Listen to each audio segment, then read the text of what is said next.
The north is cold and full of whispers. The steps were dry and cold in a way that had nothing to do with temperature. It was old cold. The cold of stone that had not been touched by sun in centuries, that held no trace of summer, that had been compressed into itself by the weight of generations, until it was something other than absence of heat. It was presence. Presence of everything that had come down here and not returned. Ned had walked these steps since he was 6 years old, his father's hand on his shoulder, the same torch, the same silence. Bran gripped the torch in both hands and kept close. The first level opened around them, kings in stone, seated, iron swords across their laps, iron crowns on brows that had not changed expression in 3 centuries. The stonework was precise here. The faces were still readable as Stark, the long jaw, the gray eyes, the particular set of the mouth that had passed unchanged through 20 generations. Ned walked slowly and let Bran look. "Who is that one?" Bran's voice was small. Children did not waste volume in the crypts. "Edwyle, your great-great-grandfather. He looks angry. He was a Stark. They all look angry." Ned touched the base of the statue as he passed it. Cold stone. It helped. Deeper, the second level was older, the faces less precise, the inscriptions on the plinths worn to half-words and quarter names. The iron swords were eaten through at the crossguards. The crowns had lost all definition, smoothed by nothing but time. Ned slowed here the way his father had always slowed, long enough for the age to register in the body, in the chest, so that Bran would feel in his bones that the name Stark was not a thing you owned, but a current you were briefly part of. He passed Lyanna's alcove. The statue was new. He had commissioned it himself 8 years ago, before he'd decided on the face. The sculptor had done his best and the stone was wrong, and Ned had paid the man and dismissed him, and had not looked at the result since. He did not look at it now. He kept walking. His boots carried him past the level where fathers normally stopped. He did not choose this. The decision happened below his thinking, in the same part of him that read weather and battlefield ground without conscious effort. His feet kept moving, and Bran followed, and neither of them spoke. The lower levels were rough. The statues here were barely human, shapes suggesting seated figures, the stone-cutting of men who had not yet mastered stone-cutting. The torches in the brackets were long dead, the wood gone entirely, the iron rings rusted to paper. Bran's torch was the only light, and it made the rough faces jump and flatten with every step. No names. Not worn away. Gone, the stone itself too old for wear to leave even the ghost of what had once been written there. The cold here was different. Not sharper, not deeper. Wrong, it came from below, not from the walls. A cold with direction to it, the earth breathing upward, slow and enormous. Then the smell changed. Sulfur, very faint, filtered through hundreds of feet of stone, but there, unmistakable, the egg smell of thermal water. Of depth. "It smells like eggs," Bran said. Ned crouched and pressed his palm flat against the floor. He pulled it back. The stone was warm, not residual warmth bleeding through from a room above, genuinely warm. Alive warm. Skin temperature. He pressed his palm down again and held it, and the warmth did not diminish. It came from below, constant and patient, the same quality as the heat that came through Winterfell's walls in the deep of winter, warmth without a visible source, warmth that simply was. He stood. He looked at the corridor ahead. "Stay close," he said. 40 feet on, the ceiling had come down. 2 enormous blocks, fallen long enough ago that the stone had partially fused at the contact points. They filled the passage to shoulder height. Ned held the torch through the gap, and the light showed corridor on the other side, and beyond the corridor, something that was not a burial alcove. He went through sideways, one hand on Bran's collar to guide the boy after him. The door. Iron-banded timber, the wood so old it had blackened and hardened to the density of stone. The iron bands were dark with age but intact, seated flush in grooves cut to receive them precisely. No handle, no latch, no visible mechanism. But carved into every surface, the timber between the iron bands, the bands themselves, the stone frame on 3 sides, were runes. Angular marks, deep cut, covering every available inch in rows too even to be decorative, and too dense to be commemorative. Not ceremonial, the marks of a man writing something that needed to survive.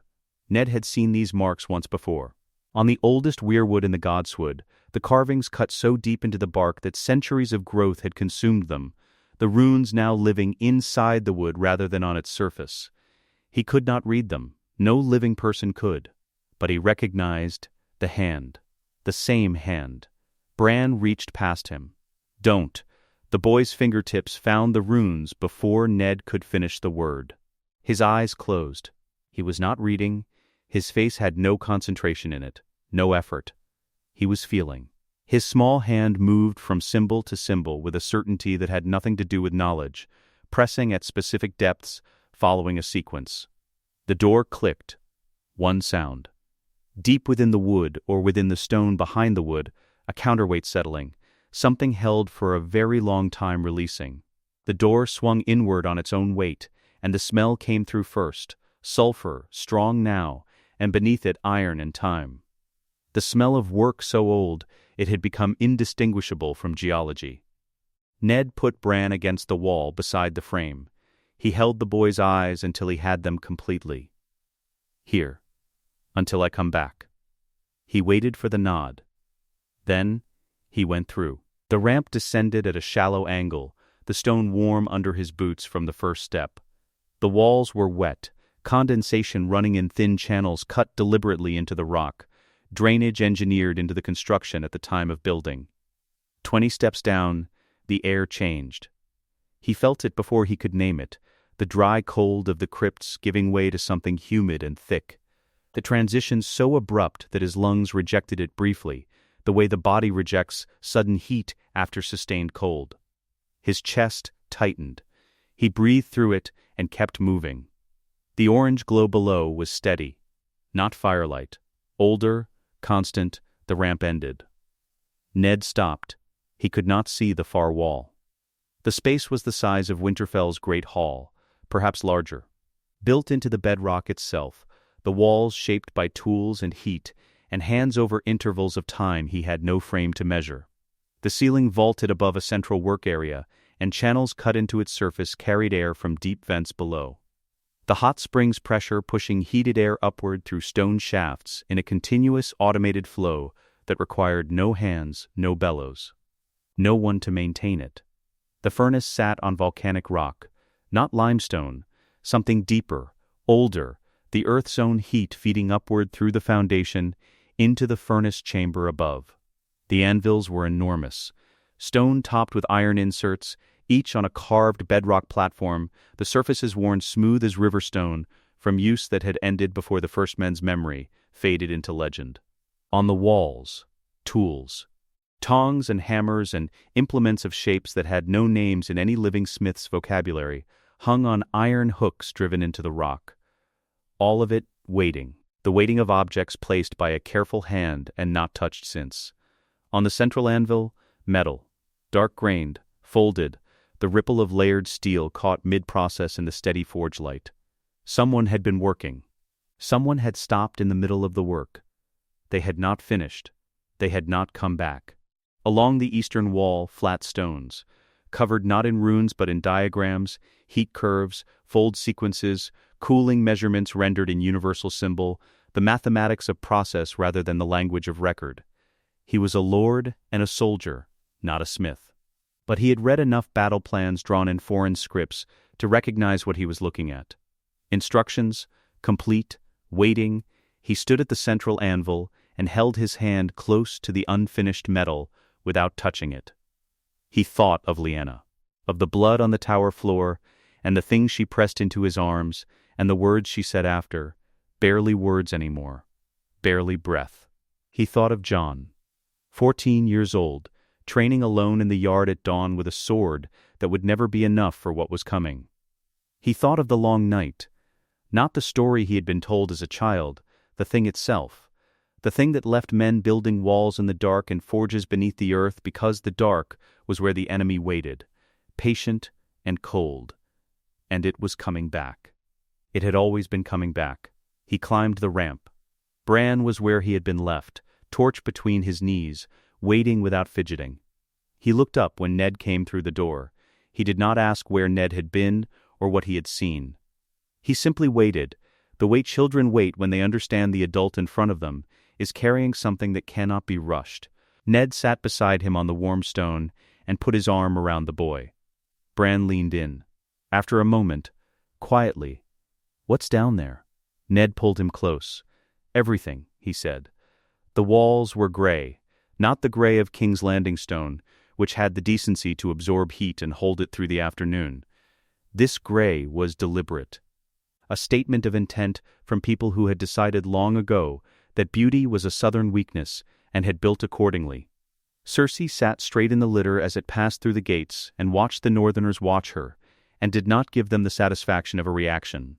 They stared, without flinching, without the quick averting deference of court observers, without the performance of not looking that was its own form of flattery. They simply looked, as if she were a weather system they were assessing. She noted the wolf banners, the guards positioned at double intervals, the stillness of a castle that had been preparing for weeks and had finished preparing and was now simply waiting. The Stark lord stood in the yard to receive them. Eddard Stark was exactly what she'd expected from every report and twice as inconvenient for it.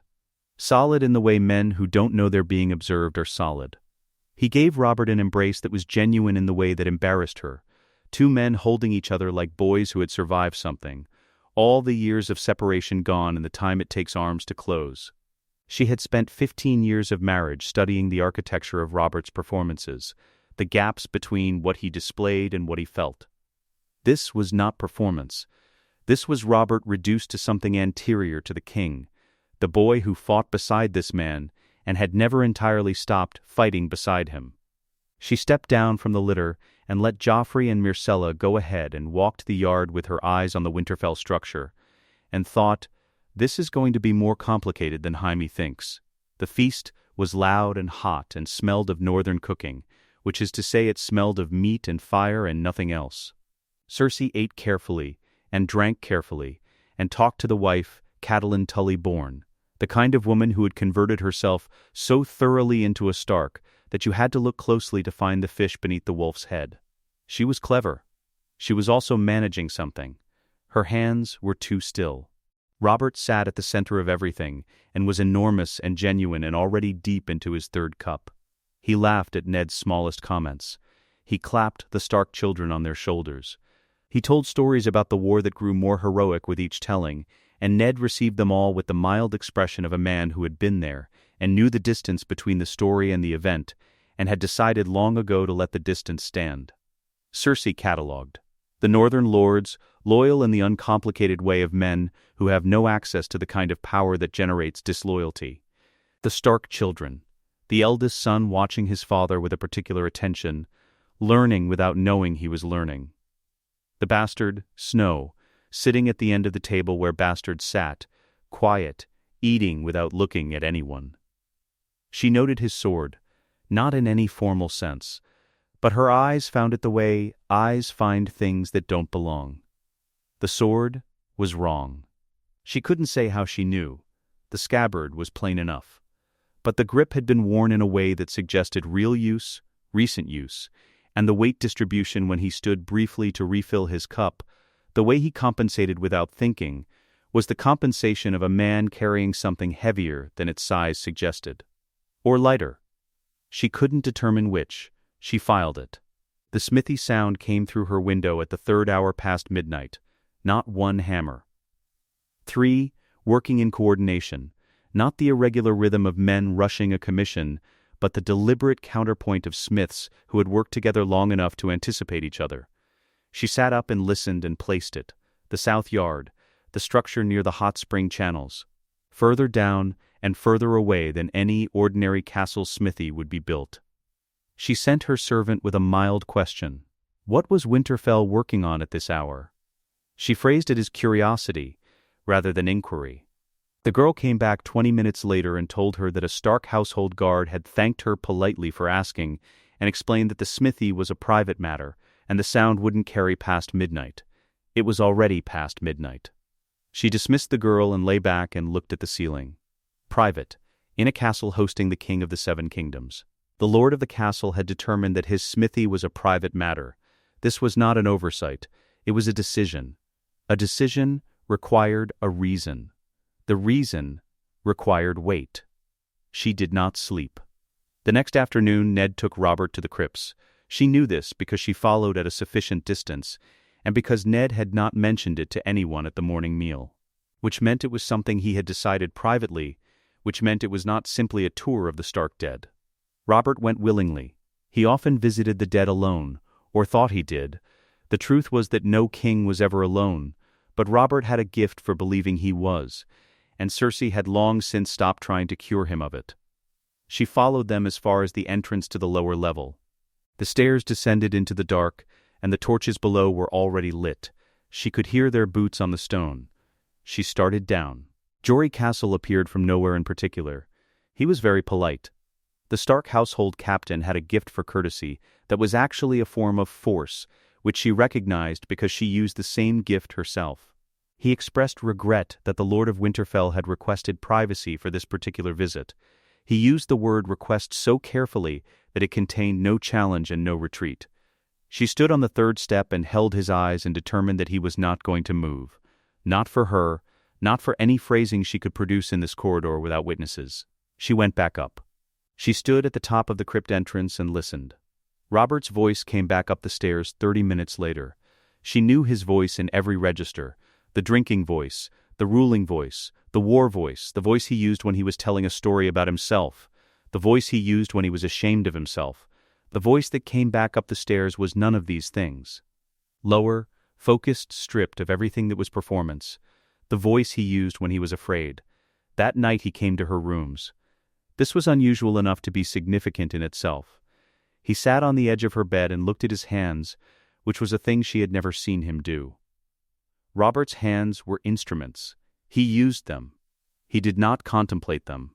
She waited and kept her expression uncomplicated. "Ned has something," he said. She asked, "What?" "You wouldn't understand it." She understood everything. She had understood everything since she was 8 years old.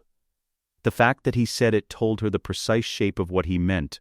Whatever he had seen was beyond the vocabulary he had for explaining it, which meant it was beyond the vocabulary anyone had for explaining it, which meant it was new. She said, "Try me." He looked at her for a long moment, the look of a man deciding whether the person in front of him is capable of receiving information. She had not been looked at this way since she was a child, and it made something cold move through her chest. "It changes things," he said. He stood. "All of it. It changes all of it." He left. She wrote the Raven herself, before dawn, in her own hand. Not to her father, to Jaime. The message was simple. The Stark Lord has something the family needs to understand, before Robert does something foolish with it. She did not know what it is. She knows it is there. She sealed it with nothing. No Lannister crest, no lion.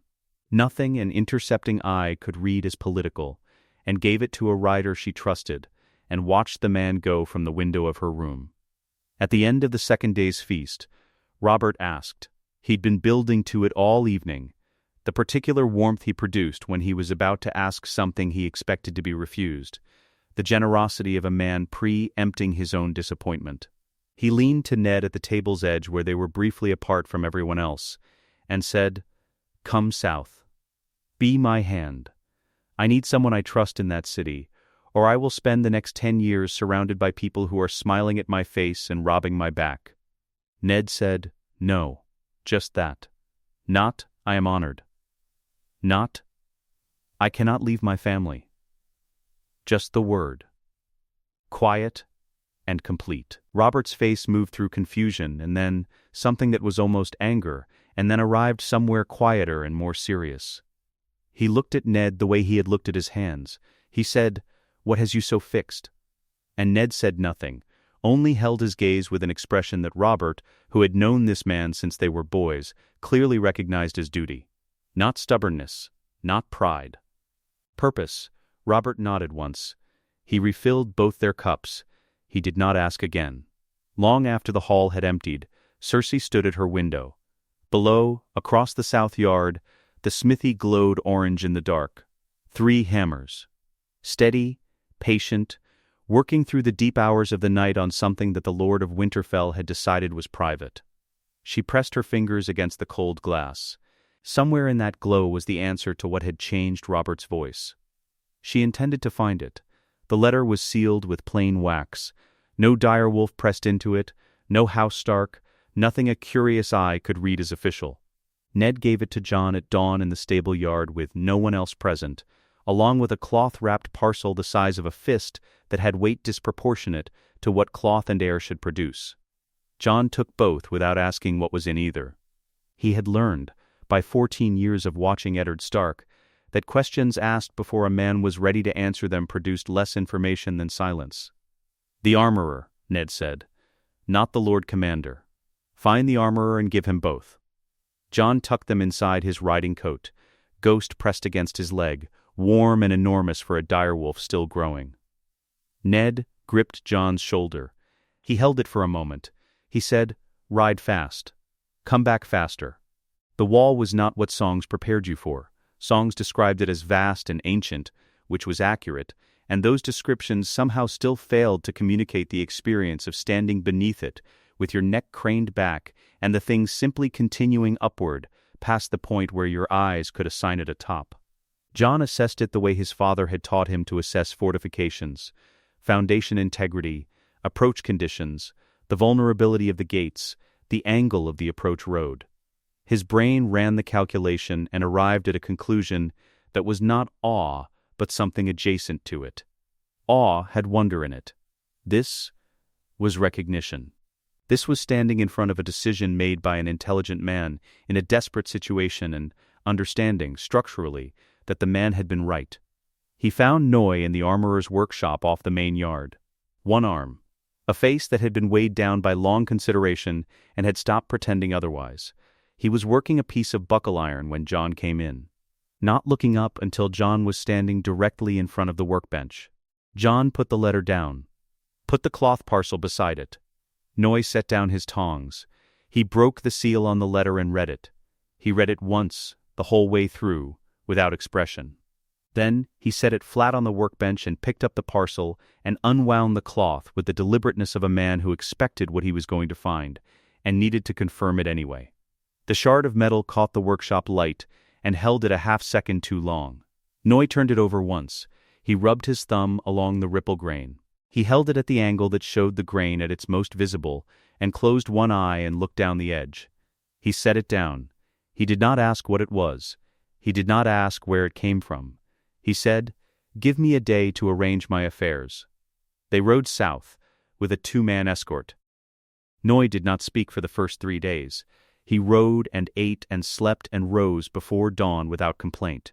On the 4th day, with the wall behind them and Winterfell a day ahead, he came alongside Jon and rode in silence for a further mile. Then, "Does your father know what it is?"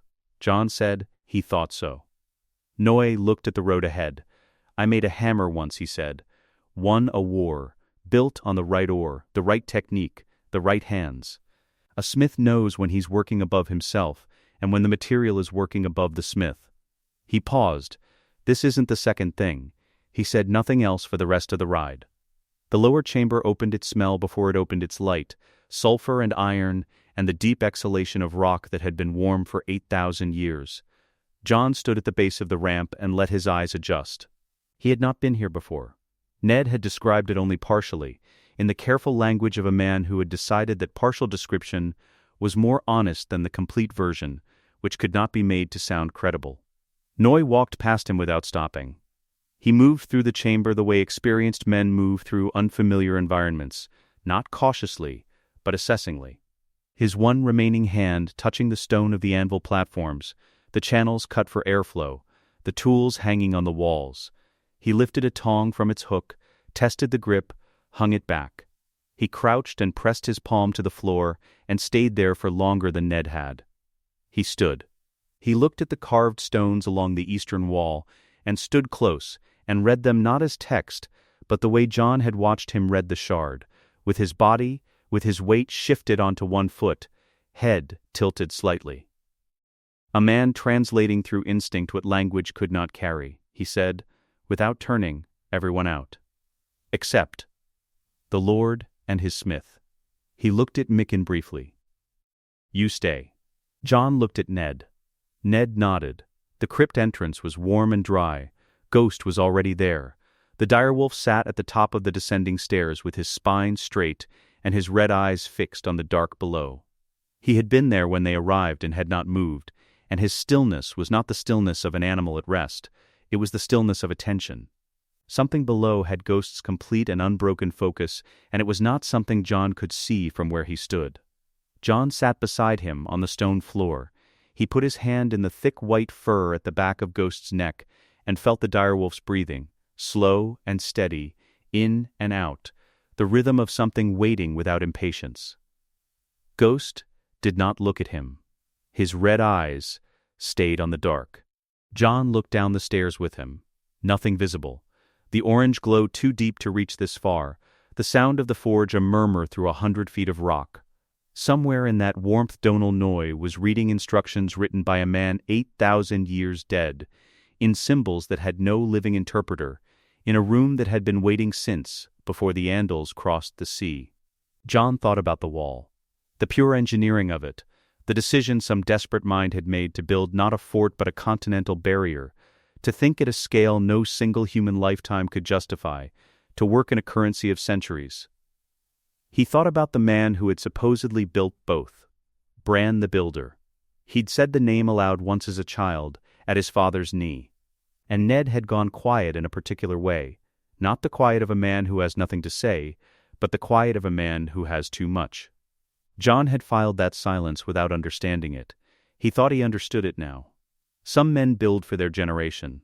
Some men build for the problem that hasn't arrived yet. And some men look at what is coming and build for the fight their children's children's children will have to finish. Ghost's ear turned. Once, footsteps on the ramp. Noy emerged 8 hours after he'd gone down. He was soaked. Not with the sweat of exertion exactly, with the sweat of concentration, the particular expenditure of a man who has been operating at the absolute edge of his competence for a sustained period, and has not allowed himself to stop until the thing was finished. His face had the quality of something that had been through an enormous amount, and had come out the other side without commemoration. He carried the sword in both hands, his only hand and the arm that ended. The stump braced against the flat of the blade, the grip held in his fist. He walked to the center of the antechamber floor and put the sword down, flat on the stone. And stepped back. He looked at Jon. Jon crouched and picked it up. The balance point was wrong. Forward of where every sword he'd trained with had placed it, the weight living in the first third of the blade rather than distributed across it. This should have made it slow, nose heavy, a liability in any extended engagement. Instead, it felt like intention, like the blade was already committed to the next movement before the hand commanded it. The grip was cold. Here, in an antechamber 20 feet from a forge that had been running for 8 hours, against a palm that had been resting in direwolf fur, cold, not dramatically cold, the cold of deep water, or deep stone. The cold of something that did not take on the temperature of its environment. He moved it through a guard position. Low, then middle, then the overhand guard his training master at Winterfell had drilled him on through 200 mornings. No sound, not the whisper of displaced air that regular steel produced, only the movement itself, clean and absolute, as if the blade understood that sound was a kind of waste. He stopped. He did not know what to call what was in his hands. It was not recognition. He had never held anything like this. It was not comfort. It was the sensation of a system finding alignment. His hands and the steel, and something beneath both, older than his hands, older than the steel, old in the way the hot springs were old. He did not speak. Neither did Noy. Ned stood in the doorway of the antechamber, watching his bastard son hold the first blade to come out of Winterfell's forge in 8,000 years. He had told himself, in the week since the discovery, that he did not know what he was building this for, that he was building against winter, against the dark, against the thing his brother had told him was real, and that every maester in the realm had quietly decided was metaphor. He watched Jon's hands on the hilt, the set of them, the stillness, the particular angle of the wrist. He stopped telling himself. He knew whose hands those were. His father's briefings were not briefings. They were conclusions, delivered in the tone of a man who had already done the thinking, and was now simply informing you of the outcome the way a master builder informs a laborer of the day's task. Sit, listen, do not waste his time with questions that demonstrated you hadn't listened. Tyrion had attended enough of them to perform attentiveness without effort, which left the actual effort available for the thing his father never accounted for, paying attention to what Tywin was not saying. What Tywin was not saying was that he was afraid. What he was saying was this: the Winterfell smithy had been producing steel at a rate inconsistent with castle maintenance for 4 months. The steel was moving south on merchant wagons, small quantities per wagon, distributed across a dozen different trade routes so that no single shipment was significant enough to warrant scrutiny. Northern lords had begun quietly refitting their household guard. Eddard Stark had refused the handship, which in 12 years of Robert's reign had never happened, which meant the most reliably loyal lord in the Seven Kingdoms had found something more important than loyalty to his oldest friend. And Tyrion's sister had sent a report from Winterfell that contained more questions than answers, which was unusual for Cersei, who typically sent reports that were long on conclusions and short on uncertainty. Tywin had arranged all of this information on his desk in order of operational significance the way he arranged everything, methodically, without visible emotion, with the patience of a man who understood that panic was a form of stupidity he could not afford. He looked at Tyrion across the desk. "You will go to the wall," he said. A political gesture. Royal goodwill toward the Night's Watch. Winterfell is on the road.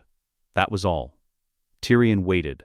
His father did not add anything. Tyrion thought, "He is sending me because I am small and clever, and the Northerners will think small and clever means harmless, which is the same miscalculation everyone makes, and because if they kill me, he will send Gregor Clegane and call it an act of war, and the grief will last approximately as long as it takes to write the order. He is sending me because I am expendable in a way that makes me useful." He said, "When do I leave?" Tywin looked at his correspondence. "Now," he said. Winterfell received him with the hospitality of a castle that had decided, collectively, to be extremely polite and to say absolutely nothing. Ned Stark met him in the yard. The courtesy was genuine in its execution and completely impenetrable in its substance. The courtesy of a man who knows what your visit is and has chosen to run it out rather than insult a guest. Tyrion received a room, a meal, a tour. The stables, functional, well-maintained, unremarkable, the godswood. He was given precisely as long as he wanted and steered gently away when he moved toward the older paths. The armory, swords and axes in standard northern configurations, nothing unusual, nothing that explained 4 months of nocturnal smithing. Not the crypts, not the South Yard building, not anywhere near the forge sound that Cersei's letter had described, and that Tyrion, arriving in the late evening, had registered as a low hum through the soles of his boots in the guest corridor. He drank Winterfell's wine, which was mediocre, and ate Winterfell's food, which was not, and watched everyone in every room the way he always watched rooms, by reading faces rather than listening to words, because faces were honest in ways that words were not designed to be. What the faces told him? Something had changed here. Not fear, not the anxious energy of a castle under external pressure. Something closer to the opposite, a quality of settled purpose, the particular stillness of men who have been given a task that makes sense to them and have begun performing it. Men, without doubt, moved differently from men with doubt. He had spent his entire life among men with doubt, which meant he was unusually calibrated to recognize its absence. He watched Eddard Stark move through his own castle and thought, "This man has found something he was looking for, without knowing he was looking for it." He drank more wine and thought about that. The bastard was in the yard at dawn. Tyrion had not slept. He had a habit of not sleeping in unfamiliar places that had served him usefully throughout his life. Insomnia in strange beds was unpleasant. But it had a way of putting him in yards at hours, when yards produced information that daylight hours carefully concealed. Jon Snow was running forms against a post. Alone, The yard was gray and still, and the boy moved through the sequence with the mechanical focus of someone who had been doing this for long enough that the forms had sunk below conscious execution. Tyrion watched from the colonnade. He saw the blade before he saw the face. The light was flat and early and hit the sword at the angle that showed the grain. The ripple of it, the way the edge held the light differently from the flat, not reflecting but retaining, the faint luminescence of metal that had been worked at temperatures standard steel could not sustain. He had seen one piece of Valyrian steel in his life, a dagger of his father's that lived in a locked case in Tywin's Solar, and was brought out occasionally to remind guests of what the Lannisters owned. He knew what that light meant. He stepped into the yard. Snow stopped. He turned. His eyes found Tyrion's face, and then found Tyrion's eyeline, which was aimed at the sword. And he lowered the blade and kept it at his side. "Nice sword," Tyrion said. "Thank you. A beat." The yard. Two people in it who were both more alert than their postures advertised. "Where was it made?" Tyrion said. Snow's eyes were gray and direct in the way of Stark men, the look that said the face had decided to be honest without necessarily deciding how much truth was contained in the honesty. "The North," he said. Tyrion smiled. "That is the most honest lie I have ever been told." Snow said nothing. He waited with the patience of someone who had learned that waiting was frequently more effective than speaking. "Sit down," Tyrion said. "I'm not going to ask you again where it came from. I already know enough to know that you won't tell me, and that pressing you would be tedious for both of us." He found a mounting block and sat on it, which brought him approximately to Snow's eye level, which he appreciated. "Let me tell you what I know instead. My father's intelligence service is not subtle, and it is not slow, and it has already told him that something is different here." "Not what?" "Different." He paused. "My father's response to things that are different is not to understand them. It is to destroy their source before the difference becomes a problem he cannot manage." Snow was very still. "I'm telling you this," Tyrion continued, "not because I am loyal to your father's cause, which I know nothing about. I'm telling you because my father sent me here to be expendable, which means I have nothing to protect, which means I can afford to be honest. A man with nothing to protect and a talent for honesty is a rare thing." He looked at the sword.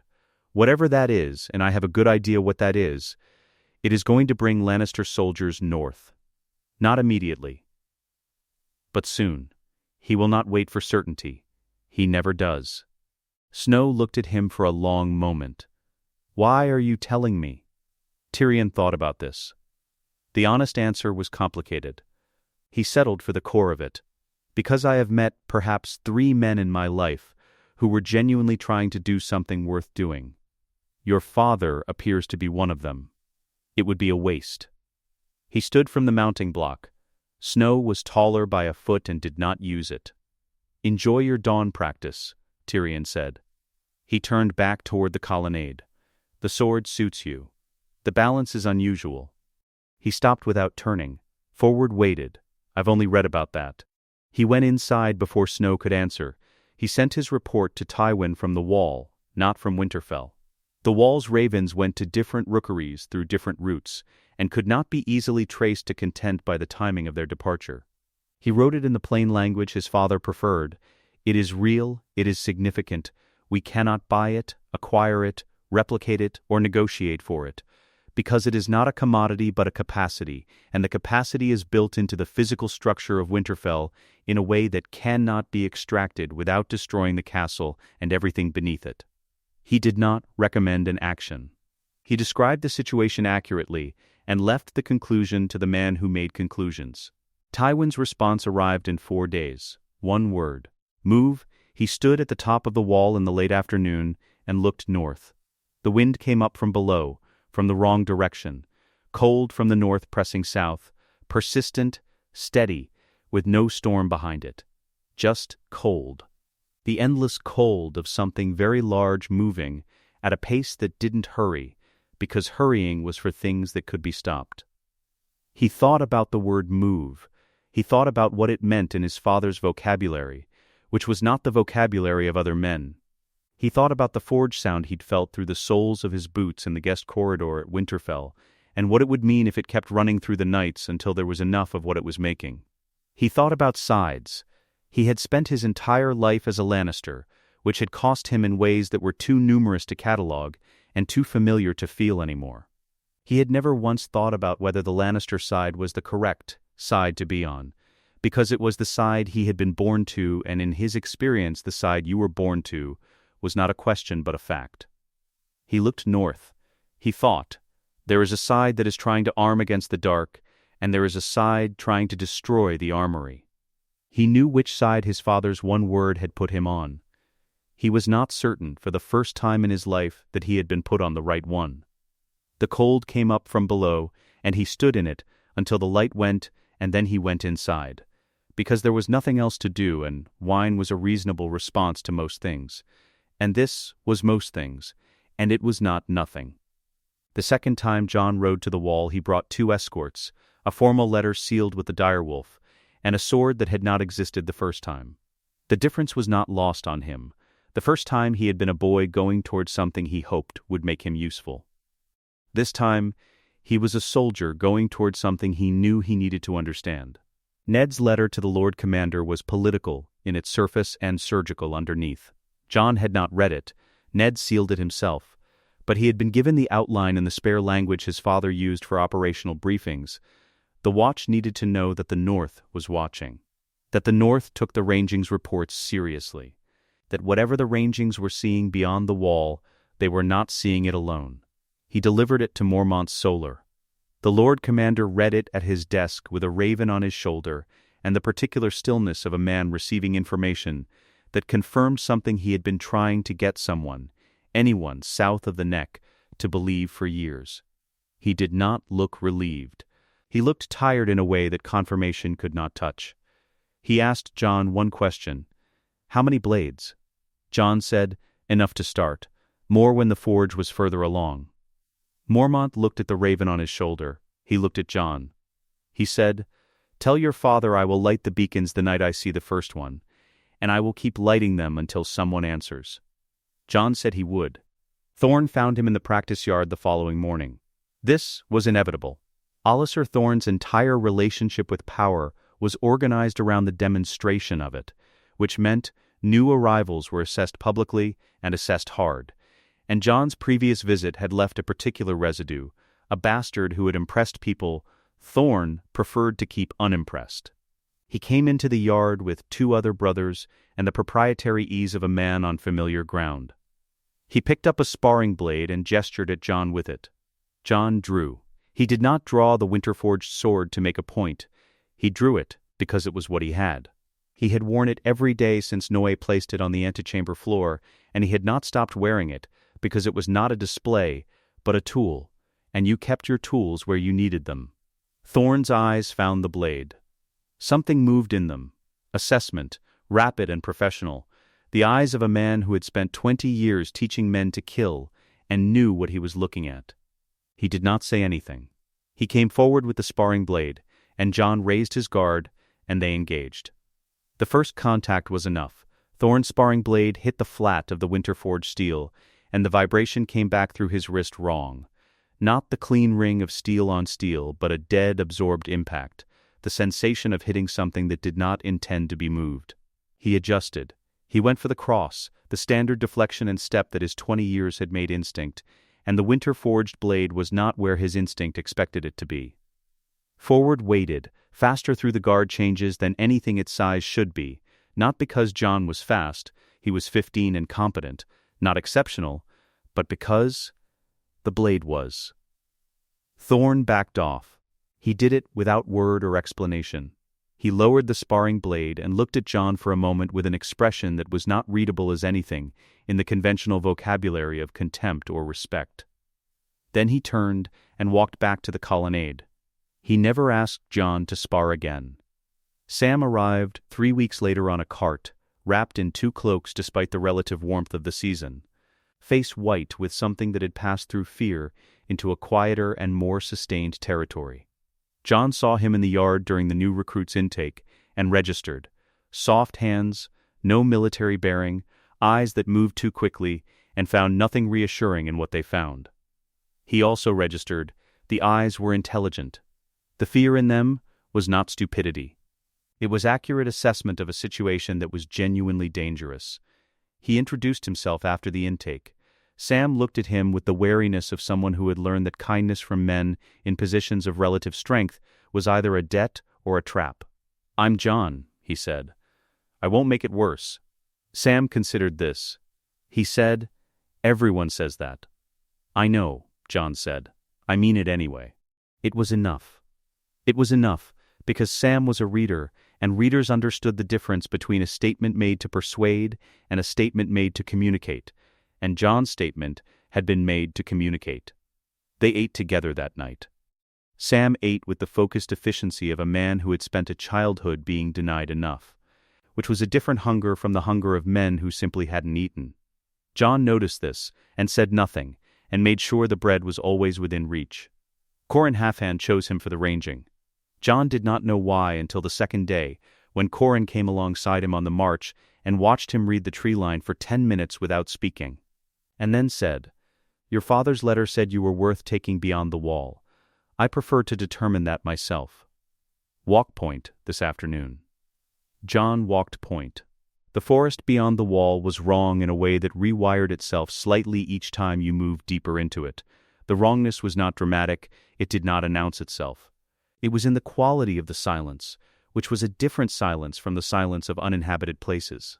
Inhabited silences had the small sounds of living things going about the business of survival, wind noise through branches, the distant percussion of woodpeckers, the random alarm calls of things that had detected you and were commenting on it to their neighbors. This silence had none of that. Things had detected them. Nothing was commenting. Ghost ranged wide to the left, his white coat almost invisible in the snow, appearing and disappearing at intervals. John tracked him by the flicker of movement at the tree line, and felt through that tracking what Ghost was sensing, which was the same thing John was sensing, and which he had no name for, the sensation of being watched by something that did not breathe. The white came from a hollow in a fallen weirwood. It had been a ranger. The black wool was still on it, frozen into the shape of a man who had died in the posture of reaching for something he hadn't reached. It moved without the sound of joints, which was wrong in the same way everything here was wrong, and it was on the nearest brother before the man had completed turning. The brother hit it with his sword. The steel went through wool, and the dead flesh beneath, and the white did not stop. Another brother went for it. Same result.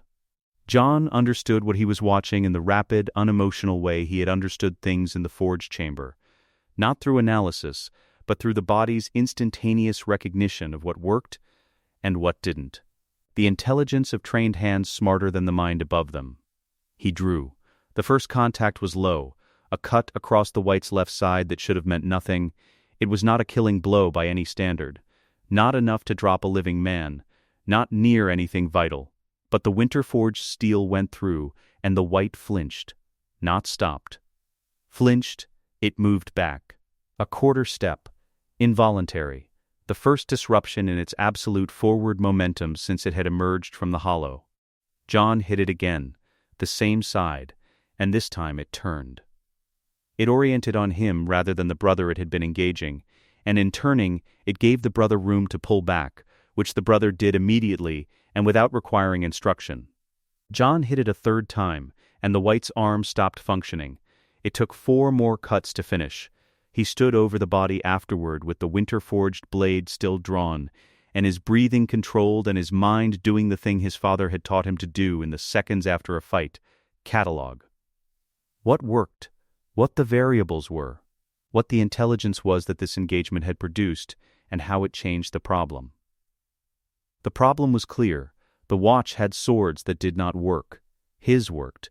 The distance between those two facts was the distance between a functioning northern defense and no northern defense at all. Qhorin appeared at his shoulder. He was looking at the white. Then, at the blade. He had seen the engagement from the moment John drew. John knew this because Qhorin Halfhand was not a man who missed engagements, and he had not intervened, which meant he had been watching deliberately. "Where did you get that sword?" he said. John sheathed it. He looked at the dead ranger in the snow, the black wool frozen into its last shape, and thought about the answer to the question. which was long and complicated and involved a crypt and a boy's hands on a door and 8,000 years of waiting. Winterfell, he said. Corin looked at him. Then, Winterfell needs to make more of them. It is, Jon said. Corin looked north. The tree line was still. The silence was still wrong.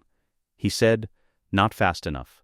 Jon wrote the letter to Ned that night by candlelight in the Rangers' dormitory, with Ghost's weight against his legs.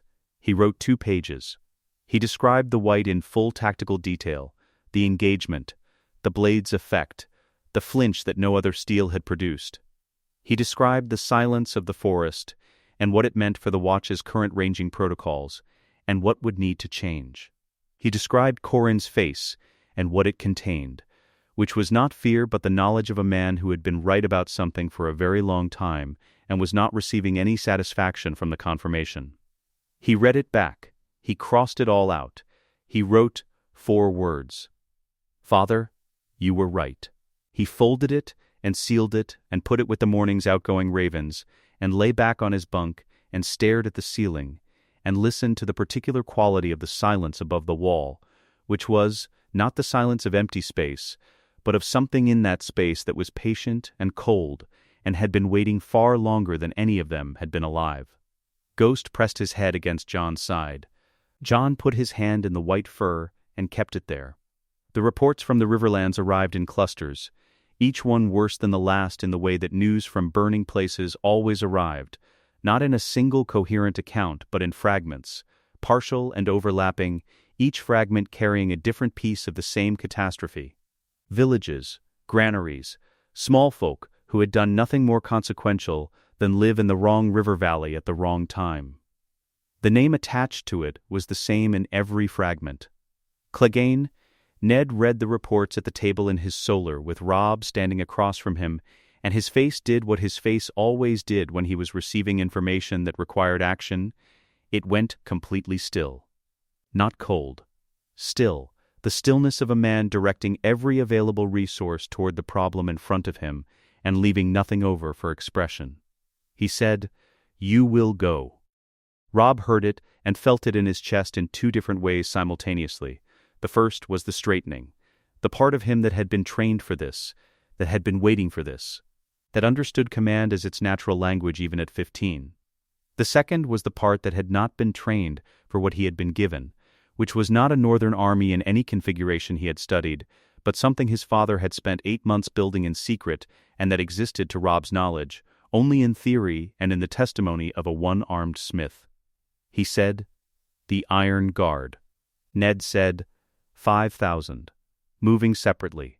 They will be ahead of you at the Red Fork before you cross the neck. Robb looked at the map. He looked at the distances. He thought about 5,000 men in winter-forged plate marching through the Riverlands in disguise, which was its own kind of impossible. His father had been moving them south for months, he realized. Not in formation, in pieces. Merchants and garrison rotations and hunting parties that were none of those things. He looked up. Ned was watching him do the calculation. "Gregor Clegane has 2,000 cavalry in the Riverlands," Robb said. "They're fast. Mobile, yes. The Iron Guard is not fast." "No," Ned said. "It doesn't need to be." Robb looked at the map again.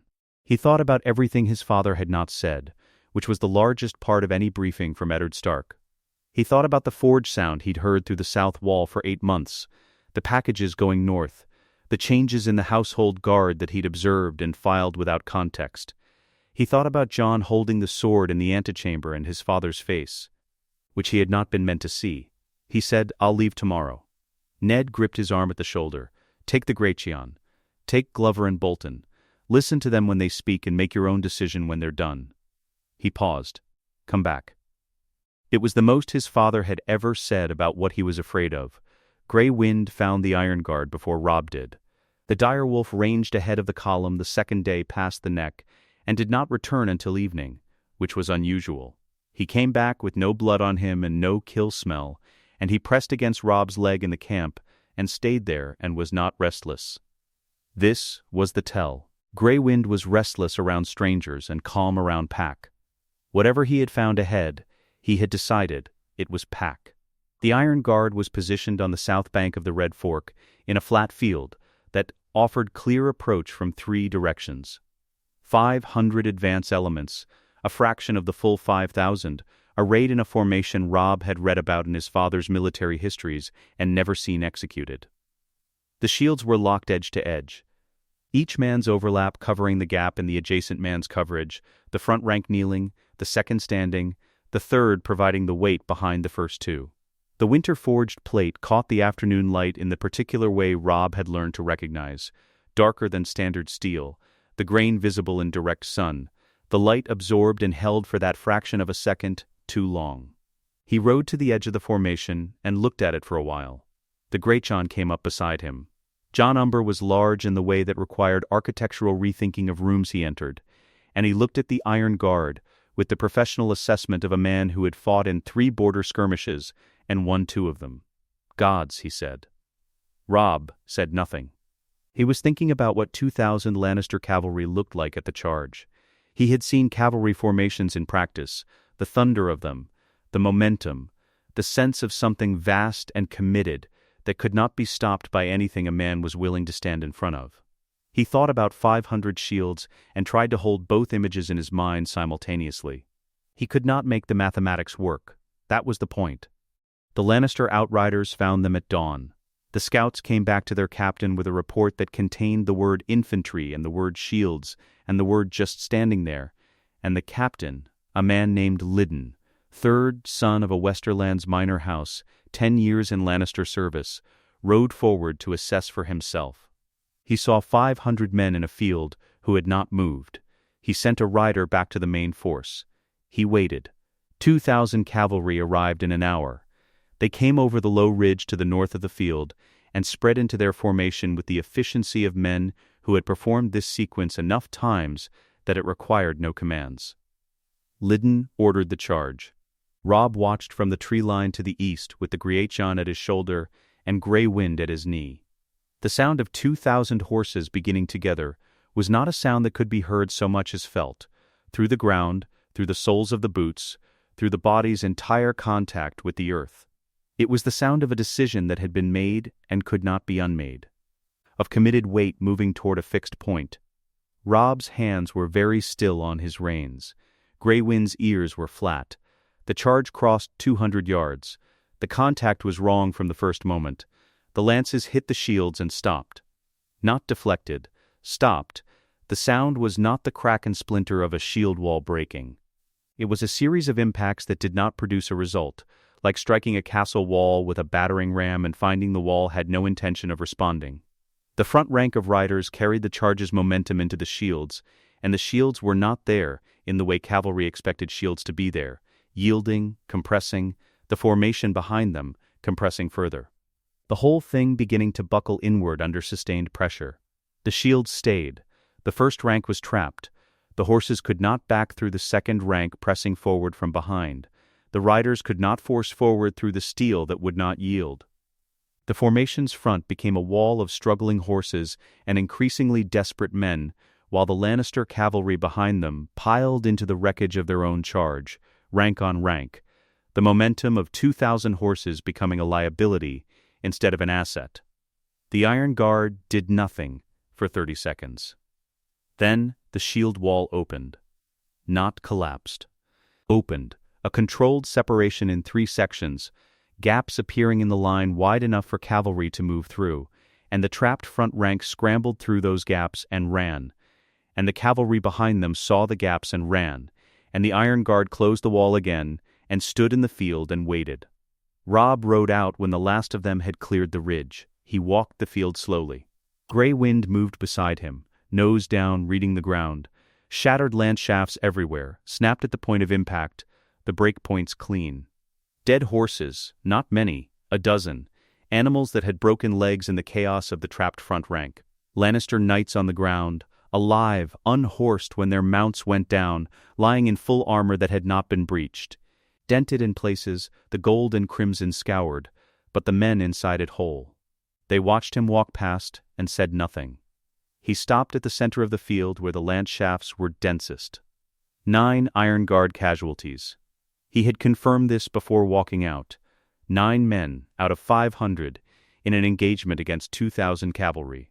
300 Lannister horse unable to continue the engagement, not dead, not routed in the conventional sense, but combat ineffective, horseless, their equipment failed, their tactical options reduced to walking south. He stood in the middle of this arithmetic for a long time. He did not feel victory. He had read enough of his father's histories to know what victory was supposed to feel like. The relief of it, the release, the physical loosening of something that had been held tight for too long. This was not that. This was the sensation of a theory becoming a fact, which was colder than victory and more serious. A victory could be reversed. A fact could not be unfounded. He found a relatively intact lance shaft and picked it up. The break point was sharp-edged and clean, sheared off by something that had not yielded when the lance struck it. He ran his thumb along the break and thought about everything that break meant, about the Lannister armorer who had made this lance, the Westerland's wood it was cut from, the man who had carried it, the training and the confidence and the institution behind the charge that had produced it. All of it ending at a shield that had not moved.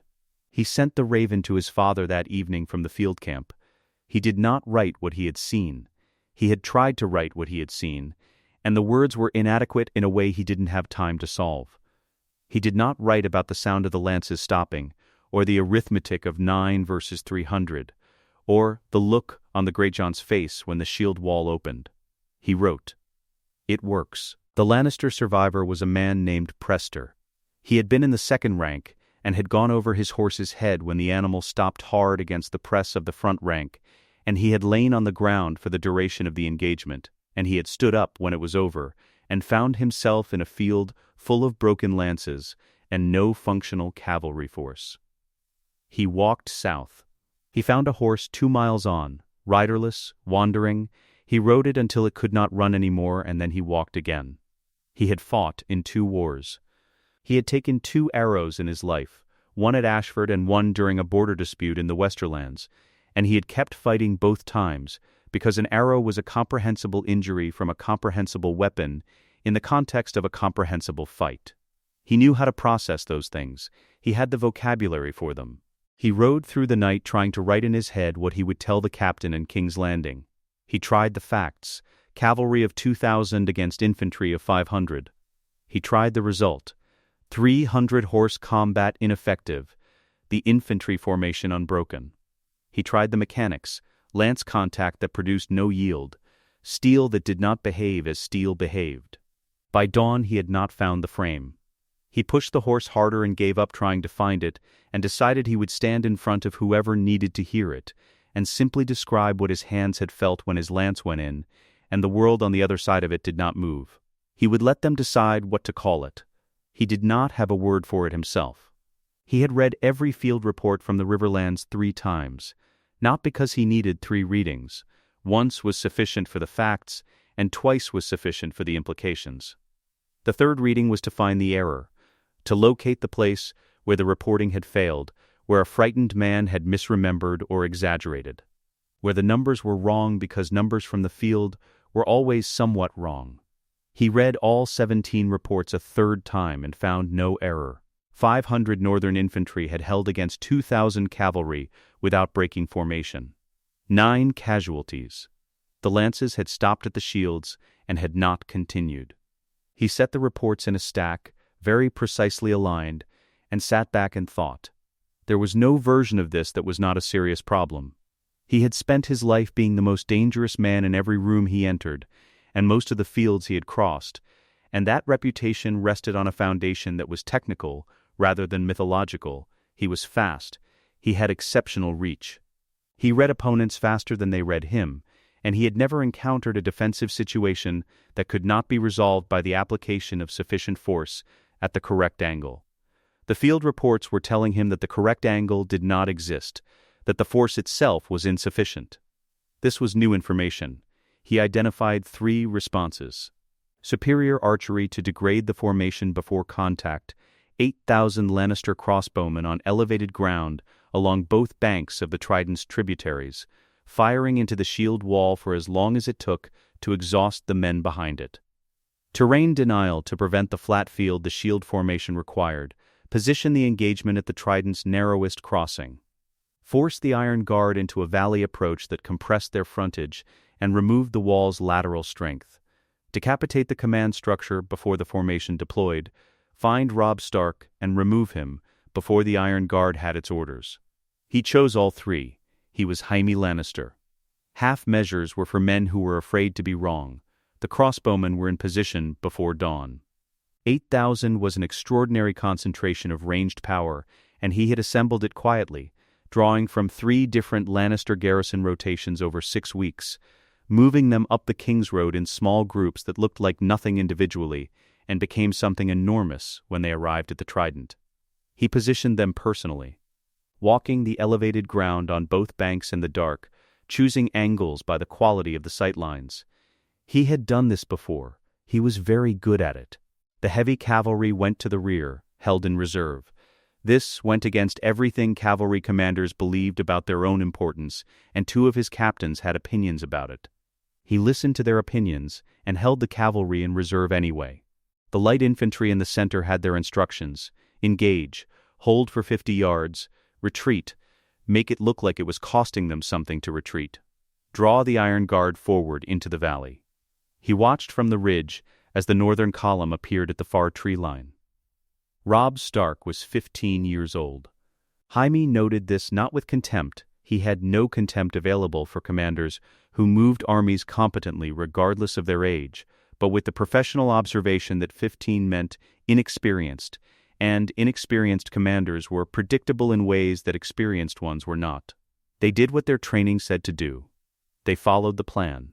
They reacted to the thing in front of them rather than the thing that wasn't visible yet.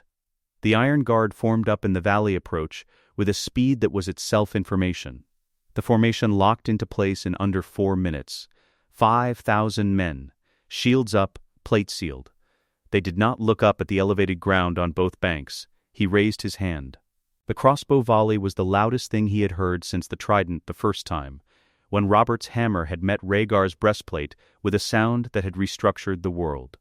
8,000 bolts simultaneously was not a sound so much as a physical event, a change in the air pressure over the valley, and he watched the volley cross the distance and hit the raised shields and disappear into them.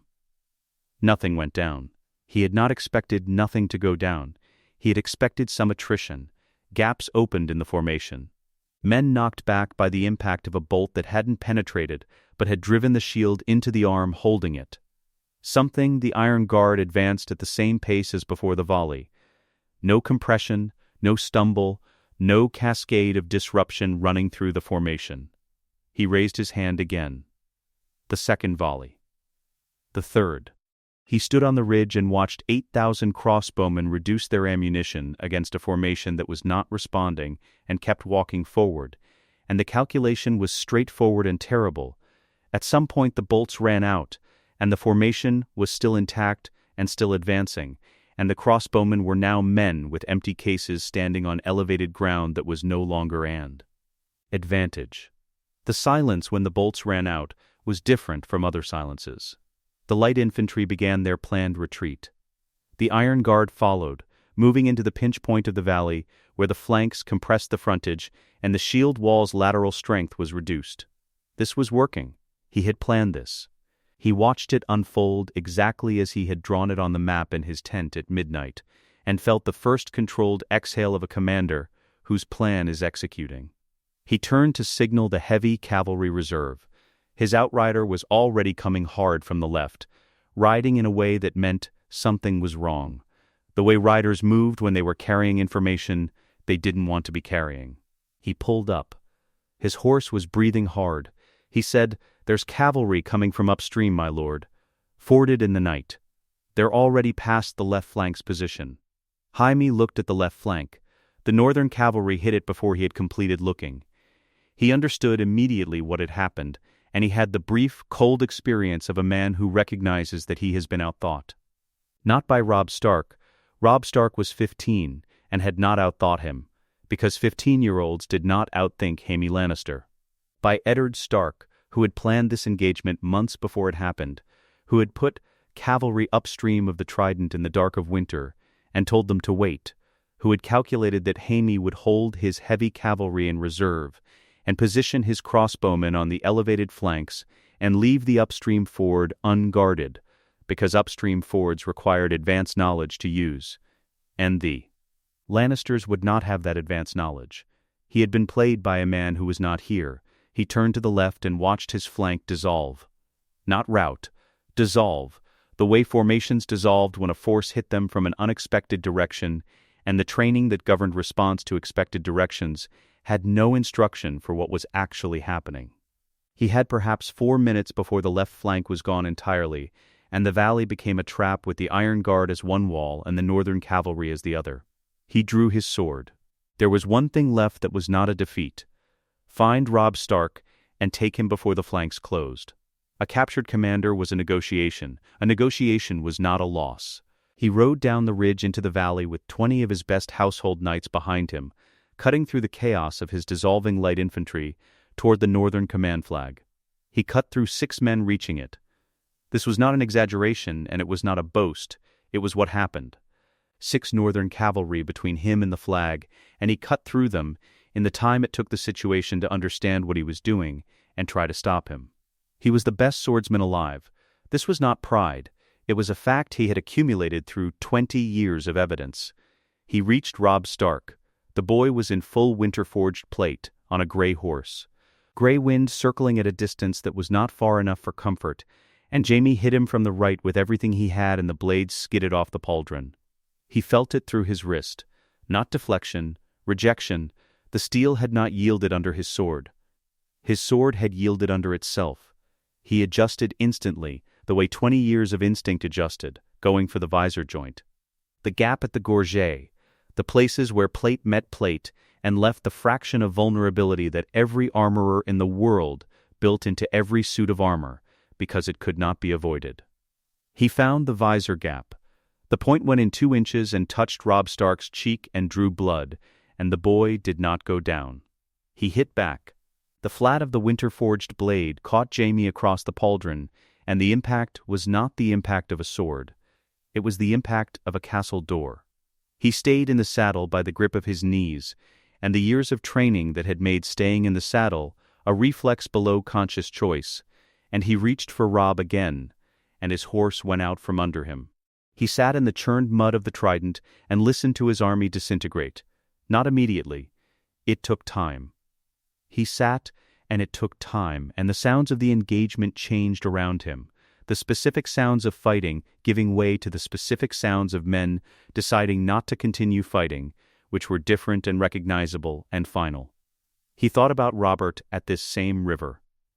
The hammer, the specific sound it had made, the way Rhaegar had gone down, not like a man who had lost, but like a man who had been removed from the equation, decisively and completely, by a weapon that simply outweighed everything he was capable of doing in response.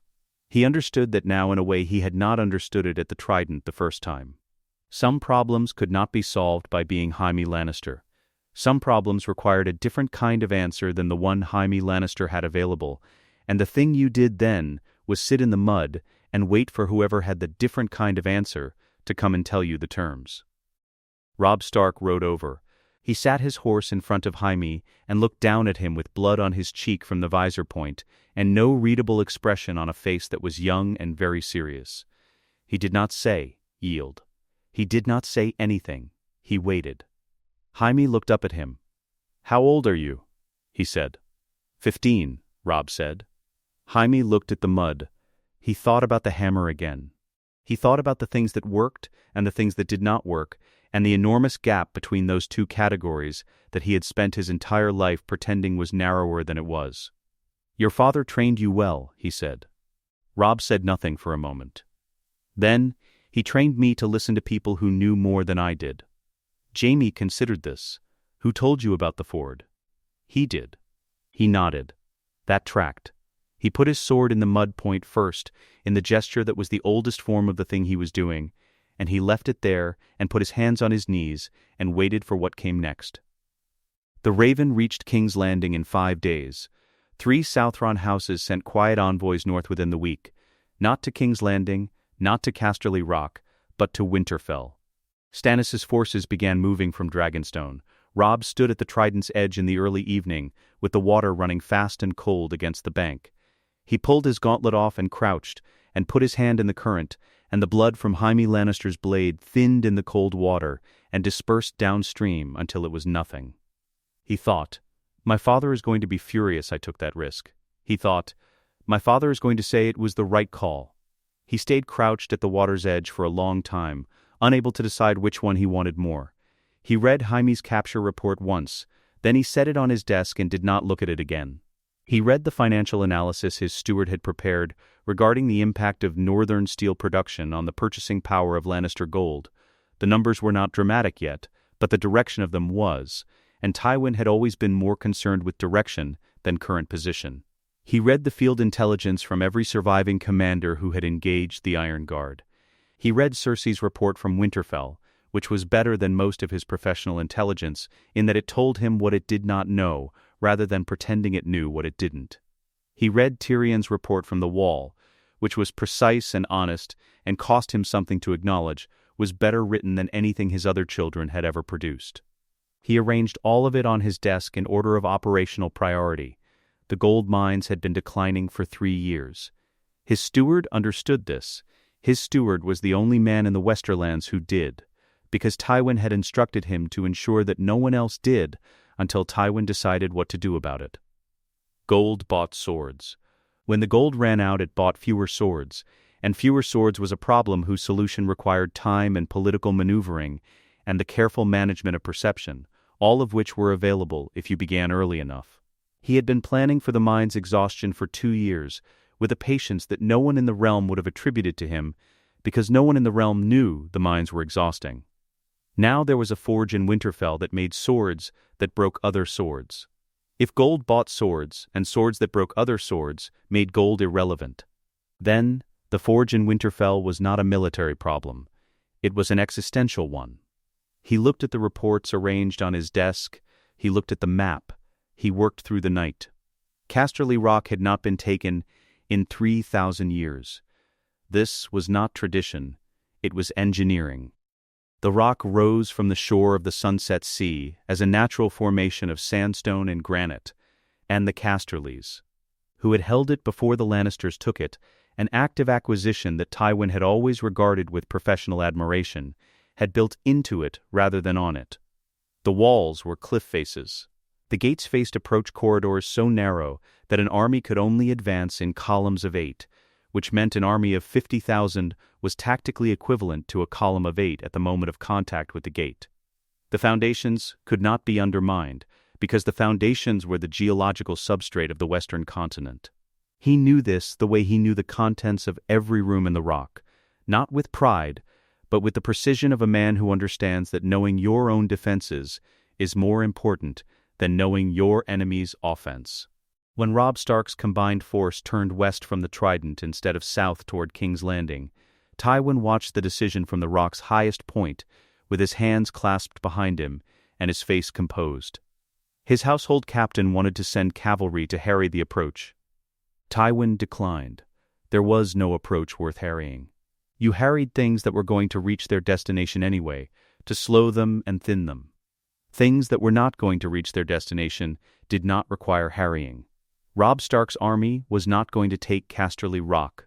He watched them make camp in the fields below the cliff face and thought, they will spend 3 weeks here learning what 3,000 years of enemies have already learned. Then they will leave. He went back inside and continued working. The scouting parties troubled him. Not immediately. The northern scouts moved along the base of the cliff face in a pattern he recognized. Not the pattern of men looking for weakness in a wall, but the pattern of men looking for something specific. They moved slowly. They stopped at intervals and pressed their hands to the rock. They dug at the soil near the cliff's base, in places that bore no relation to the gates or the approach corridors, or any surface feature that defensive logic would have identified as relevant. He watched this for 3 days before he called his steward. "What is below the eastern cliff face?" he said. His steward was a careful man. He described the eastern cliff in terms of its surface geology, its drainage patterns, the old quarrying operations the Casterlys had run along its lower sections before the Lannisters arrived. "Before the Casterlys," Tywin said. what was below it before the Casterleys. His steward did not know. He sent men into every passage in the rock's lower levels, every tunnel, every drainage channel, every old quarry approach. His men went through them methodically and reported back, clear, sealed, stone fall here, bone dry for 100 feet, and then filled with rubble. He assembled the map of the rock's underground passages from their reports, and studied it, and identified the places where the passages ended, not in natural stone, but in deliberate sealing, old work, centuries old, mortar of a composition his stonecutters did not recognize as any method they had been taught. He looked at the map. He looked at the places where his passages ended in sealed stone, and the places where the northern scouts pressed their hands to the cliff face outside. They were not the same places. He understood then. Not the full shape of it, not what the northern scouts knew, or how they knew it, or where the information had come from, but the shape of the gap. There were passages beneath his rock that were not on any map he owned, passages sealed before the Casterleys came, before any record he had access to, in a time that did not leave records, sealed by people who knew the rock's geology in a way that required more than survey. He moved men to the eastern lower levels. He sent them into the sealed passages by breaking the old mortar. His steward had protested briefly about the structural implications, and Tywin had looked at him until he stopped protesting. The passages went 600 feet and ended in more sealed stone. He ordered them to keep going. The collapse came on a morning 6 weeks into the siege. He was in his solar with the morning's correspondence when he felt it, not heard, felt, through the floor. Through the chair, a deep settling in the stone that lasted perhaps 4 seconds and did not repeat. He stood. He went to the window. He looked at the eastern cliff face. 3 sections of it had dropped 2 feet over the course of whatever he had been feeling. The settlement was not dramatic. It was not a collapse in the theatrical sense. There was no roar, no cloud of dust, no cascading failure. The stone simply descended, quietly, in 3 sections, along fault lines that had been invisible until the support below them was no longer there. The walls above those sections cracked in horizontal lines, not vertical, horizontal, which was the signature of foundation failure rather than impact. His captain appeared at the solar door. Tywin was already moving. He reached the eastern wall in time to watch the Iron Guard advance. They did not breach the gate. They walked through the cliff face at the 3 points where it had settled, in 3 columns, through gaps in the stone that were precisely wide enough for men in formation to pass. They moved without haste. They moved the way the formation had moved in the field reports, at the pace of something that had decided where it was going and had no reason to hurry, because nothing between here and there was going to stop it. He stood on the wall above the breach and watched 5,000 men in winter-forged plate walk into the foundational rock of his family's power, and thought, "This is the error I did not account for." They took him in his solar. He had returned to it because there was nowhere else to go, and because the solar was where he worked, and he was not going to be found hiding in a corridor. He sat at his desk with the report still arranged on it and waited, and when the door opened it was Robb Stark, with a Stark household man at each shoulder and Grey Wind in the corridor behind them. The boy was 15. He had a healed cut on his cheek from something recent, and winter-forged plate he had not removed, and the particular expression of a young commander who has achieved something that surprised even him and is working very hard not to show it. Tywin looked at him for a long time. He said, "Where is Jaime?" "Alive," Robb said. "Unharmed. The prisoner exchange terms will be part of the settlement." Tywin nodded once, the contraction of grief he permitted himself, small, precise, immediately contained. He looked at his desk. He looked at the reports arranged on it. He thought about Jaime in a northern cell somewhere which was intolerable, and he thought about the alternative, which was worse. "Name your terms," he said. He said it the way he said everything, not with defeat in it. With the tone of a man who is still running the meeting, because the meeting is his to run until someone physically removes him from the chair, and no one in this room was going to do that. Robb named them.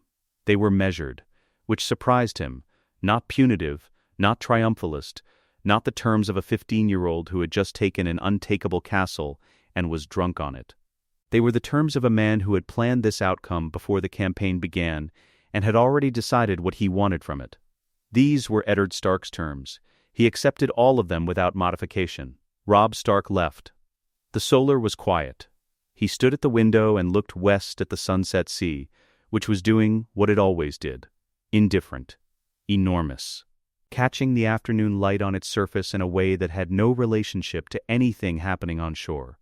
He went back through every decision, every piece of intelligence, every response he had made from the moment the first field report arrived from the Riverlands. He found no error in the decisions. The decisions were correct given the information he had. The crossbowmen were correct. The terrain choice was correct. Holding the cavalry in reserve was correct. Defending the rock with the information he possessed about his own underground passages was correct. The error was not in the decision. The error was in the information. There were passages beneath his rock that had been dug by hands that predated the Casterlys, that predated every record he owned, that the people who dug them had sealed with deliberate care and left no map for. Eddard Stark had found a document, or a room, or a set of instructions that told him where those passages were and how to use them. Tywin had not found that document because Tywin had not known it existed, because the people who created it had been dead for 8,000 years. Because no intelligence service in the world could be expected to locate and interpret records from the Age of Heroes in time to influence the outcome of a 6-week siege. You could not plan against what you could not know. Tywin Lannister, who had planned against everything he had ever known and had never once been made to regret the thoroughness of the planning, had lost because of something he had never been given the chance to account for. The failure was not failure, it was the limit of the possible, of what any human intelligence could accumulate and apply within a human lifetime. He turned this over for a long time, standing at the window with the sea going about its enormous indifferent business. He found, somewhere below the loss of the campaign, the loss of the rock, the loss of the war, below all of it, very quiet, in the place where he kept the things he would never say aloud, that this was almost admirable. Not the boy. The man behind him. The man who had built an army in secret, using 8,000-year-old records, while refusing the handship of the Seven Kingdoms and sending ravens north and keeping the forge running through the nights under plain wax seals. Almost admirable. He looked at the sea. He began working out what came next. Harrenhal smelled of old fire. Not recent fire. The fire that had melted the towers 500 years ago during the conquest had left something in the stone itself, a quality of scorched permanence that no amount of habitation had covered over. Lords had lived here, died here, renovated and refurnished and hung tapestries over the blackened walls, and the walls remained indifferent to all of it. The castle remembered what it remembered. It did not negotiate. Ned thought this was probably why it had been chosen. Harrenhal belonged to no major house and carried no loyalty's weight. It also carried a reminder, worked into every misshapen tower and fused Merlin, of what dragons could do to the ambitions of men who believed their walls were permanent. The lords of Westeros needed the reminder today. He sat not at the primary table. This was deliberate, and he had made it deliberate before leaving Winterfell, in the same way he had made every decision in the past 2 years, with the full understanding of what it communicated and to whom. He was not here to claim the summit. He was here to confirm an outcome that had already been decided by events outside this hall's ability to reverse. His seat was to the left, slightly behind, in the position of a man who has done the work and is now present for the accounting. Stannis sat at the primary table. The legal case required perhaps 20 minutes to present. Ned's testimony regarding Joffrey's parentage was the same evidence Jon Arryn had died for, the Baratheon lineage and the histories. The golden-haired record of Robert's children against the dark hair of every bastard Robert had produced across the realm, the nature of what ran in Lannister and Baratheon blood, and what it produced when combined. Stannis's own letter to the lords had preceded this assembly by months. There was no viable counter-argument. There was Cersei, who sat in the position of a woman who had survived by being the most dangerous person in every room, and had arrived today to find that this was not that room. She looked at Ned once. He did not look away, and he did not look at her with anything. He looked at her the way he looked at things that were finished. She looked away first. The High Septon placed the crown on Stannis Baratheon's head without ceremony, because Stannis had specified no ceremony, and the High Septon had learned, in the 2 days of dealings prior to this assembly, that Stannis's specifications were not preferences. Stannis did not smile. He nodded once, very precisely, in the manner of a man receiving a long outstanding debt, not gratitude. Just the acknowledgement that the account had been corrected. His duty had been recognized. He would now perform it. Ned presented the northern terms after. He read them without preamble from the document he'd spent 3 weeks refining with Stannis's replies by Raven: northern sovereignty within the realm, complete internal governance, taxes and armies provided. No southern interference in northern law or succession. Exclusive control of winter-forged steel production through House Stark. 1,000 Iron Guard to the wall, permanently, in exchange, Stark's public loyalty, Stark's crown support, and winter-forged blades for the royal army at need, delivered in quantities to be negotiated in good faith as the forge's capacity increased. Stannis said, accepted. No modification, no counter. The word landed in the hall, and the lords around the table received it with the various expressions of men learning to adjust to a world where the Lannisters did not determine outcomes. Stannis looked at Ned across the table and said, I would have accepted these terms a year ago. This was, from Stannis Baratheon, an expression of significant warmth. Ned received it the way it was given, as a statement of fact from a man who did not make statements of anything else. He said, I know. Jon was in the yard at dawn. He was always in the yard at dawn. 14 years of mornings had established this as a fact of the world as reliable as the cold and the direwolf at his side.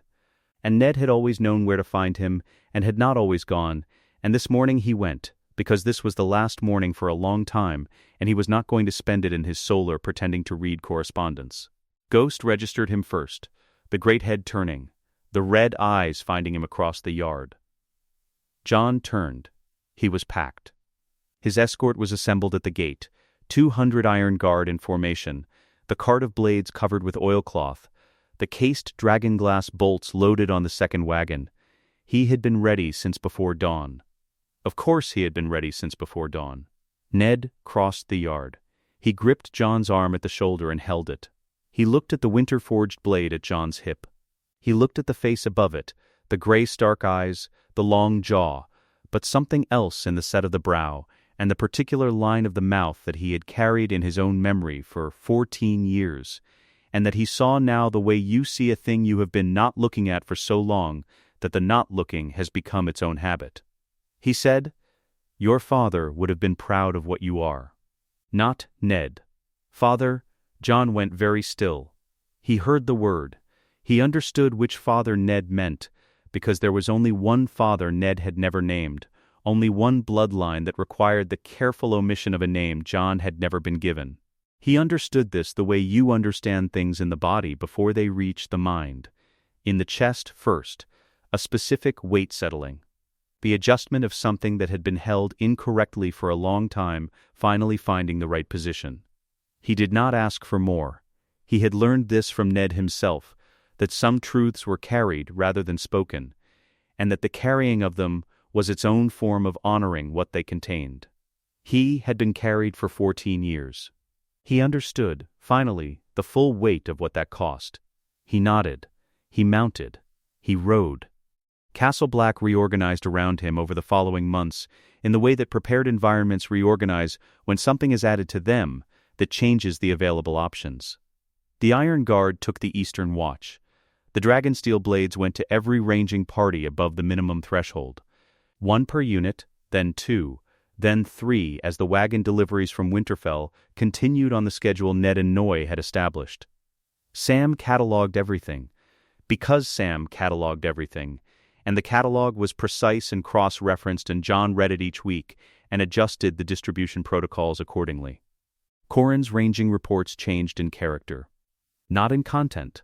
The content had always been accurate, but in tone, the specific shift in tone of a man who has been sending warnings into silence and has received, finally, an answer. The wall changed. Jon walked it every evening and measured the change not in construction or fortification, but in the quality of the men standing on it, which was different from the quality of what they were wearing and carrying. They stood differently. The difference was not confidence in the theatrical sense. It was the stillness of men who had been given a tool adequate to their task and understood, at the level below words, that adequacy had been a long time coming. The night the first White Walker came was deep winter. Real winter. Not the season, the thing itself, the long night pressing its weight against the world at the pace of something that did not hurry, because hurrying was for things that were not inevitable. The cold had been building for 3 weeks towards something that the Rangers had been unable to name, and the direwolves had been tracking with a focused intensity that required no interpretation. A ranger named Pip found it first. He was at the wall's edge on the midnight watch, a former farmer from the Reach, 10 years in the black, a man of no particular distinction and considerable patience. He was looking north at nothing, which was the job, and then the nothing changed. The figure on the ice below was alone. Far out, standing without moving, the stillness of it different from the stillness of a man, too complete, too sustained, the stillness of something that did not breathe, and therefore had no cycle to interrupt. The cold around it was not the cold of winter. It was colder than that, more specific, the cold of something that was cold in the way a blade was sharp, as a quality of its nature rather than its environment. The torches on the wall guttered without wind. Pip's voice came out smaller than usual when he called for his brothers. The air did the thing it did, diminished the sound, absorbed it, as if the silence around the figure below needed defending. Jon came to the edge. He looked down. The White Walker looked up. It was tall. The armor was pale and wrong, not quite metal and not quite ice, something that sat between the two the way things in the deep cold sat between states. Its eyes were burning blue in the way of deep glacial ice, where the pressure has removed all air, and what remains is color without opacity. It had been walking since before the wall was built, since before the men who built the wall had learned to write their names, since before the first men came over the arm of Dorne with their bronze axes and their unearned confidence. It had seen walls before. It had seen armies before. It looked up at the edge of the wall where Jon Snow stood, and it began, slowly and without alteration of pace, to move forward. The Iron Guard drew their swords, not on command. The sound moved through them from north to south along the wall's length, 1,000 blades coming free of 1,000 scabbards in a wave. The specific sound of winter-forged steel unsheathing, which was quieter than regular steel, and landed differently because of it. Not the ring of iron. Something older, something that had its sound pressed into it 8,000 years ago, in a chamber below Winterfell that had been waiting for exactly this. 1,000 blades. The ripple grain caught the torchlight and held it, not reflecting, absorbing, holding, releasing, the light staying in the metal that fraction of a second too long, the signature of steel worked at temperatures ordinary fire could not achieve, in a furnace, fed by the heat of the earth itself. The White Walker stopped. Jon did not think about the battle that was coming.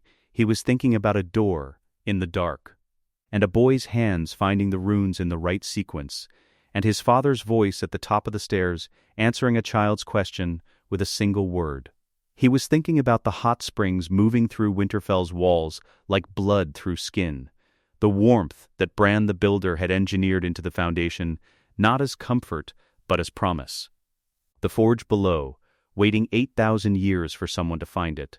The records on flat stones patient and complete, the instructions of a man who had understood that the long night ended once and would return, and that the ending needed to be prepared for before the return, because there would be no time to prepare after. He thought about his father, who he would never meet, who had died at a river crossing in the Riverlands with a warhammer in his chest, at the hands of a king who called it war, and a woman who had made her choice long before the war began. He thought about the man who had raised him in his place, who had carried the truth of him for 14 years in silence the way the forge had carried its heat, contained, patient, waiting for the moment it was needed. He thought, "We will be ready." He looked at 1,000 blades catching the torchlight below him on the wall's edge, and at the thing on the ice that had stopped moving. and at the deep winter stretching north to the end of the world. He thought, "We are." Let us know what you'd like to see next. The end.